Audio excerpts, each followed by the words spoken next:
মই পুনৰ আমাৰ দলৰ জ্যেষ্ঠ নেতৃত্ব আমাৰ ইউজি ব্ৰহ্ম ডাঙৰীয়া মন্ত্ৰী আমাৰ প্ৰাক্তন ডেপুটি চিফ আৰু বিধায়ক গোবিন্দ বসুমতাৰী ডাঙৰীয়া আমাৰ ৰংগৰা নাৰ্জাৰী ডাঙৰীয়া আদি কৰি সকলো নেতৃবৃন্দক মই ধন্যবাদ জনাইছোঁ। দলৰ সিদ্ধান্ত হিচাপে মনোনয়ন পত্ৰ দাখিল কৰা হৈছিল আৰু স্ক্ৰুটিনি হোৱাৰ পিছত আজি আমি চাৰ্টিফিকেট পাবলৈ সক্ষম হৈছোঁ।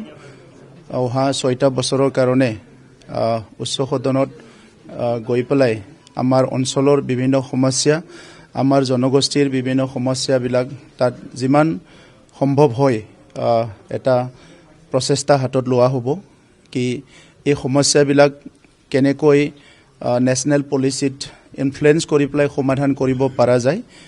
ইয়াৰ লগতে আমাৰ অসমৰ আৰু উত্তৰ পূৰ্বাঞ্চলৰ বহুখিনি সমস্যা যোৱা 30টা বছৰত সংগ্ৰাম কৰি থকা সময়ত বিভিন্ন জাতি জনগোষ্ঠী জনজাতি অজনজাতি লোকসকলৰ সমস্যাবিলাক আমি একেলগে সংগ্ৰাম কৰি আহিছোঁ আৰু মই ভাবোঁ এই সমস্যাবিলাক যদি পলিটিকেল উইল থাকে ৰাজনৈতিক সদিচ্ছা থাকে সমাধান কৰিব পাৰে আৰু এই সমস্যাবিলাক সমাধান নকৰাৰ কাৰণে কেতিয়াবা কোনোবা অস্ত্ৰ ল'ব লগা হৈছে কেতিয়াবা কোনোবা ৰাজপথত আহিব লগা হৈছে।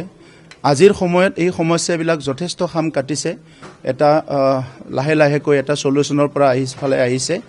মই আশা কৰোঁ যে আমি বিভিন্ন উত্তৰ পূৰ্বাঞ্চলৰ পৰা যোৱা আমাৰ সাংসদসকল আমাৰ বড়োসকলৰ ইতিমধ্যে 3জন সাংসদ আমাৰ হ'ল লোকসভাত 1জন ৰাজ্যসভাত 2জন আমি একেলগে মিলি এই স্বাধীনতাৰ 78 বছৰ সমাধান নোহোৱা কিছুমান সমস্যাবিলাক সমাধান কৰিবলৈ চেষ্টা কৰিম। মই কাৰো অফিচিয়েল ডিক্লেয়াৰ্ড প্ৰাৰ্থী নাছিলোঁ, মই অকল UPPLৰ অফিচিয়েল ডিক্লেয়াৰ্ড প্ৰাৰ্থী আছিলোঁ। এইটো আপোনালোকেহে কৈছিলে যে মই NDAৰ প্ৰাৰ্থী Xৰ প্ৰাৰ্থী Yৰ প্ৰাৰ্থী তো যিয়ে নহওক মই প্ৰাৰ্থীটো দিলোঁ। 3জনকৈ বিধায়ক মোৰ প্ৰথম যিটো মনোনয়ন পত্ৰ আৰু ছেকেণ্ড মনোনয়ন পত্ৰটো আমাৰ দলৰ নহয় বিভিন্ন দলৰ তাতে চাইন কৰিছে। গতিকে তেখেতসকলে মোক ভাল পাইছে আমাৰ দলক ভাল পাইছে পৰৱৰ্তী সময়ত হয়তো আমাৰ লগত একেলগে কাম কৰাৰ কিবা এটা চিন্তা কৰিছে সেইকাৰণে তেখেতসকলে আমাৰ মনোনয়ন পত্ৰ তেখেতসকলে প্ৰপ'জাৰ হিচাপে চাইন কৰিছে।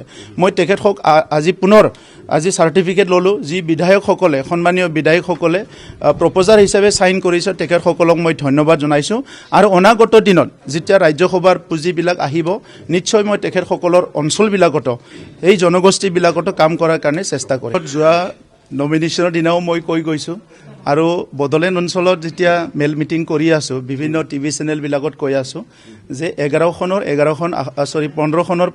আসনত আমি আমাৰ কেণ্ডিডেট তৈয়াৰ কৰি আছোঁ। আমাৰ দলীয় কাৰ্যকৰ্তাবিলাকে কাম কৰি আছে আৰু আৰম্ভণিৰ পৰা আমি কৈ আছোঁ যে আমি 15টা সমষ্টিতো প্ৰতিদ্বন্দ্বিতা কৰিব বিচাৰোঁ। গতিকে আজি এলায়েন্সৰ প্ৰক্ৰিয়াবিলাক চলি আছে বিভিন্নজনৰ লগত বিভিন্ন দলৰ লগত আলোচনা চলি আছে আৰু 2-3 দিন 4 দিনৰ পিছত লাহে লাহেকৈ এইবিলাক আলোচনাবিলাক এটা সমাপ্তি ঘটিব। তাৰপিছত এটা ডিষ্টিংক্ট এটা পৰিৱেশত বা পৰিস্থিতিত বা ক্লিয়াৰ এটা পিকচাৰ চবৰ মাজত আহিব।